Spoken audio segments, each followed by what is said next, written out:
Hello दोस्तों, स्वागत है एक बार फिर से आप सभी का यूजीसी नेट गुरुकुल के इस डिजिटल प्लेटफॉर्म पर। उम्मीद है कि आप लोग अपनी तैयारियां कर रहे होंगे और आज का सेशन कुछ अलग हटके है।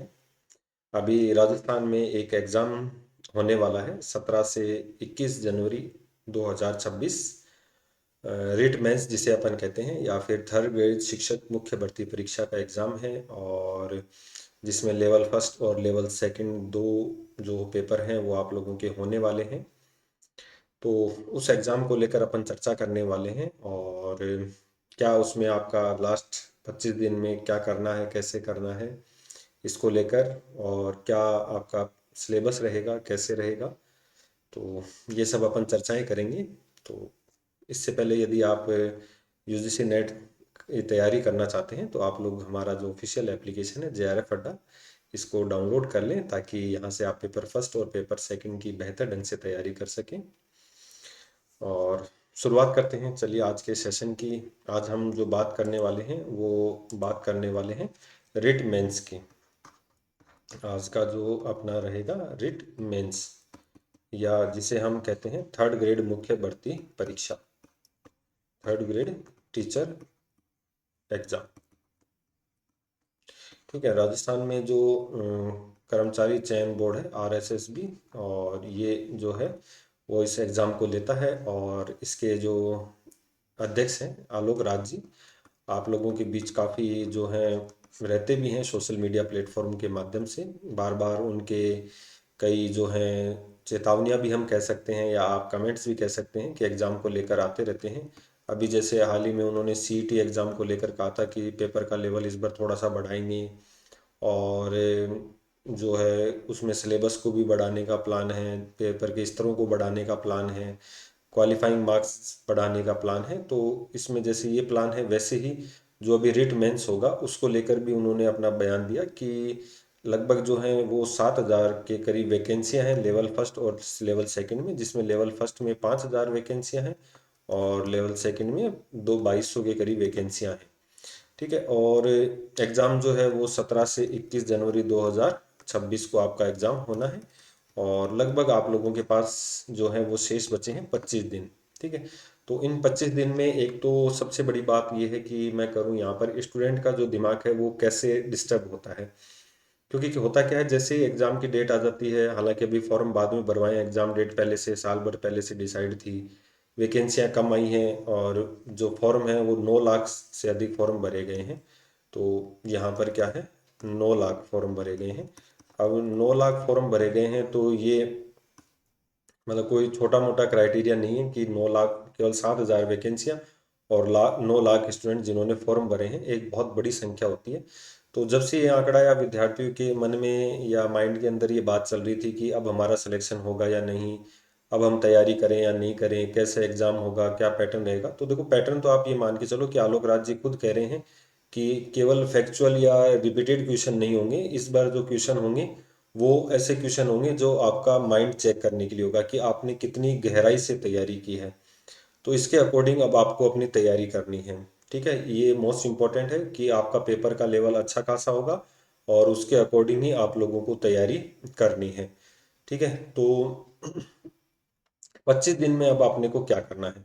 सबसे पहले तो मैं आप लोगों को थोड़ा सा सिलेबस को लेकर चर्चा कर दूं कि आपका जो सिलेबस है, जैसे पॉलिटिकल साइंस है, जीके वाले जो पोर्शन में, यहाँ से ध्यान रखना एक या दो क्वेश्चन पूछता है।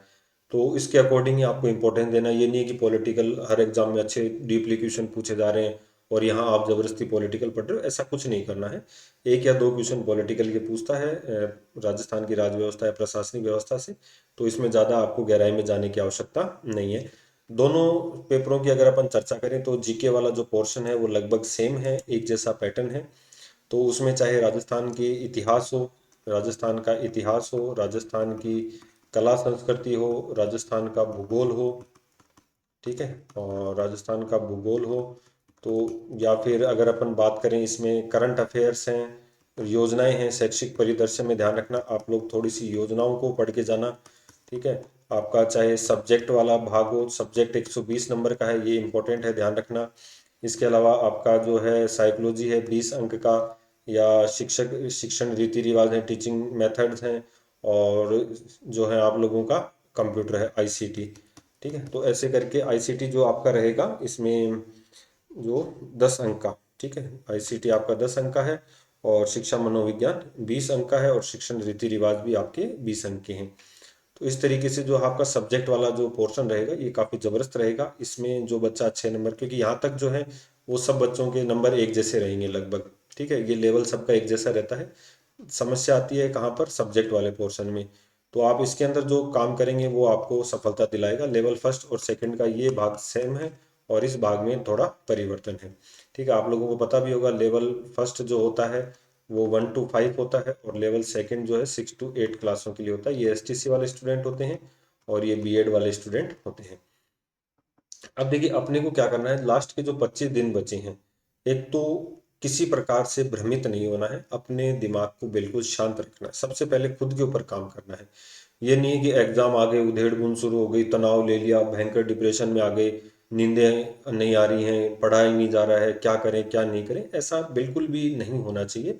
आपको अपनी तैयारी पर विश्वास रखना है। आपने 1 या 2 बार अब तक मुझे लगता है सिलेबस रिवाइज भी हो जाना चाहिए या कर लिया होगा आप लोगों ने, जिनकी तैयारी बहुत ज़बरदस्त है। जिन्होंने नॉर्मल तैयारी की है, एक बार ही उनका रिवीजन हुआ है तो दूसरी बार आप अपना रिवीजन इसको स्टार्ट कर सकते हैं। इस समय एक तो अपने जो है वो जो आपके जो सिलेबस के अकॉर्डिंग जो चीज़ें आप पढ़ रहे हैं उसके अंदर किसी प्रकार का कोई बदलाव नहीं करना है। मेरा कहने का मतलब है जो कंटेंट आप लोग पढ़ रहे हैं, ठीक है, जो पाठ्य सामग्री आप लोग पढ़ रहे हैं, इस पाठ्य सामग्री में किसी प्रकार का कोई बदलाव नहीं करना है। सबसे महत्वपूर्ण बात तो ये ध्यान रखना, ये नहीं है कि किसी ने कह दिया इस बुक से क्वेश्चन आ रहे हैं तो उसको उठा लाए, किसी ने कह दिया इस नोट्सों से क्वेश्चन आ रहे हैं उसको उठा के पढ़ना शुरू कर दिया। तो ऐसा नहीं करना। आप जो अपनी पाठ्य सामग्री है उसके ऊपर विश्वास बनाए रखना है और उसी को पढ़ना है। क्योंकि देखना आप जितने भी अब तक जितने भी बुक्स वगैरह के रिव्यू देखोगे ना आप, या मान लो आप किसी कोचिंग इंस्टीट्यूट के देखते हो या किसी नोट्स के रिव्यू देखते हो, तो सभी यूँ कहेंगे कि हमारे सिलेबस से 70 से 75% या 80% तक का सिलेबस हमारे यहाँ से हुआ है, ठीक है। तो ये बिल्कुल फैक्ट चीज़ें हैं कि सिलेबस आ रहा है, किताबों में बहुत गहराई से दिया गया है, गाइडों में भी गहराई से दिया गया है। फर्क सिर्फ इतना है कि आपने उसको कितना ढंग से पढ़ा है, बात इतनी सी आती है कि कितना आपने उसको ढंग से पढ़ा है। तो उसको बिल्कुल जो गाइडें आपके पास हैं, जो बुक्स आपके पास हैं, जो नोट्स आपके पास हैं, आप उनको बिल्कुल बेहतर ढंग से और बार बार पढ़ो, ठीक है। एक ही चीज़ को बार बार पढ़ो, 4 से 5 बार आप रिवीजन करो, इनके शॉर्ट नोट्स बनाओ, इनके शॉर्ट नोट्स बनाओ। सबसे बड़ी बात जो मैं कहता हूँ हमेशा, अपने दिमाग को डेडलाइन दो, अपने दिमाग को डेडलाइन दो। डेडलाइन का मतलब यहाँ है कि अपने दिमाग को टाइम दे दो, मुझे इतने घंटे में इतने सिलेबस को कंप्लीट करना है और वो चाहे मुझे किसी भी कंडीशन में हो उसको कंप्लीट करना है। ये आपकी डेडलाइन के साथ तैयारी करोगे तो बहुत बेहतर ढंग से तैयारी हो पाएगी, ठीक है। ज़्यादातर जो काम करने हैं वो आपको मैं बता दूं, आप सभी स्टूडेंट्स को रेगुलर इन चीज़ों को फॉलो करना है। एक तो जैसे PYQ, प्रीवियस ईयर के क्वेश्चन पेपर हैं जो उनको सॉल्व करते रहिए, ठीक है, सॉल्व करते रहिए। ये नहीं है कि उन्हीं के पीछे पड़ गए, सॉल्व करते रहिए। ज़्यादा से ज़्यादा MCQ सॉल्व करें, सबसे महत्वपूर्ण बात ये, जितने ज़्यादा हो सके। और 100% जो है आप लोगों को यहाँ पर सिलेक्शन जो दिलवाएंगे ये MCQ दिलवाएंगे। क्योंकि आपने अगर टॉपिक पढ़ा है तो उसके अकॉर्डिंग यदि आपको क्वेश्चन सॉल्व करने हैं तो उन क्वेश्चंस को आप एग्जाम में किस तरीके से हैंडल करते हैं वो आपको ये MCQ सिखाएंगे। तो ये चीज़ आप लोग विशेष रूप से अपने लिए ध्यान रखना, ठीक है। लगातार आप लोग जो है कोई भी एक टेस्ट सीरीज अगर आपने ज्वाइन कर रखी है, हालांकि आप 5-10 दिन और दे लीजिए टेस्ट, इसके बाद टेस्ट नहीं देने हैं।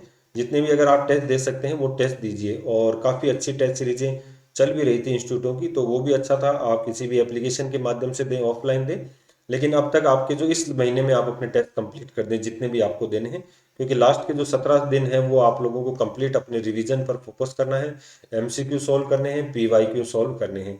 टेस्ट इस दौरान आप 1-2 टेस्ट और दे सकते हैं, बाकी इससे ज़्यादा आप इसमें नहीं जाएं, ठीक है। क्योंकि हो सकता है किसी टेस्ट में नंबर कम आए तो आप डिमोरलाइज हो जाएं, किसी में ज़्यादा आ जाएं तो ओवर मोटिवेट हो जाएं, तो आप लोग उसको थोड़ा सा ध्यान रखना है, ठीक है। बार बार में रिकॉल करना है अपने क्वेश्चंस को, ठीक है। और रिकॉल वाले क्वेश्चन हालांकि कम आएंगे लेकिन अपने सिलेबस को रिकॉल करना है, ठीक है, अपने सिलेबस को रिकॉल करना है बार बार में, ये ध्यान रखना, ठीक है। जो कमजोर टॉपिक हैं जो आप लोगों को नहीं आते हैं उनके ऊपर ज़्यादा ध्यान देना है। जैसे मैं कहूँ शिक्षा मनोविज्ञान को पढ़ो, शैक्षिक परिदृश्य को पढ़ो, ICT को पढ़ो, आपका जो सब्जेक्ट है उसको पढ़ो, ठीक है। जीके तो वैसे भी खूब है, तो जीके को तो वैसे आपने तैयार कर भी लिया होगा, और अपन राजस्थान के स्टूडेंट हैं तो उनका तैयार भी रहता है, ठीक है। तो इसके अकॉर्डिंग आप लोग अपनी तैयारी को बेहतर ढंग से करते रहें। तो और ऐसे नहीं कि हर कुछ पढ़ रहे हैं, ठीक है, तो सेलेक्टेड पढ़ना है, अपने को सेलेक्टेड पढ़ना है। जितना हो सके उतना सीमित पढ़ो लेकिन अच्छा पढ़ो, ये अपने को ध्यान रखना है। अच्छा पढ़ना है, बार बार उस चीज़ को पढ़ना है। और सबसे बड़ी बात, अपने आप को किसी प्रकार के दबाव में नहीं लेकर आना है। जितना हो सके उतना रिलैक्स होकर पढ़ना है, कॉन्सेप्ट को समझना है और फिर उसके अकॉर्डिंग क्वेश्चन को सॉल्व करना है। ये डायरेक्ट फैक्ट वाले क्वेश्चन बहुत कम देखने को मिलेंगे। चारों ऑप्शन आजकल आपने देखे होंगे, ए बी सी डी, चारों ऑप्शन आप पढ़ के ही क्वेश्चन को सही कर सकते हो। ये नहीं है कि महाराणा प्रताप के घोड़े का नाम चेतक था तो वो डायरेक्ट ऑप्शन में आ गया, नहीं। अब थोड़ा सा पैटर्न चेंज होगा और चेंज हुए पैटर्न के अकॉर्डिंग आएगा। अपना माइंड सेट तैयार करके जाना है, ठीक है। 25 दिन कम नहीं होते हैं रिवीजन के लिए, आपका पेपर एक बार सिलेबस दोबारा रिवाइज करने के लिए, शॉर्ट नोट्स बनाने के लिए, ठीक है। तो ये आप लोगों के लिए काफ़ी महत्वपूर्ण साबित होगा, ठीक है। तो इस दौरान आप लोग जो है अपनी तैयारी कर सकते हैं। इसके अलावा जो भी गाइडेंस चाहिए तो आप चैनल को सब्सक्राइब कर लीजिए। आने वाले समय में अगर ज़रूरत पड़ी तो कुछ टॉपिकों को लेकर अपन चर्चा भी करेंगे, ठीक है। तो इसके अतिरिक्त कोई भी आपकी जानकारी हो तो ज़रूर कमेंट करें, या कोई भी आपका क्वेरीज हो तो वो भी पूछ सकते हैं। तो मिलते हैं नेक्स्ट वीडियो में। तो चैनल को सब्सक्राइब कर लें और वीडियो को लाइक शेयर कर दें। धन्यवाद।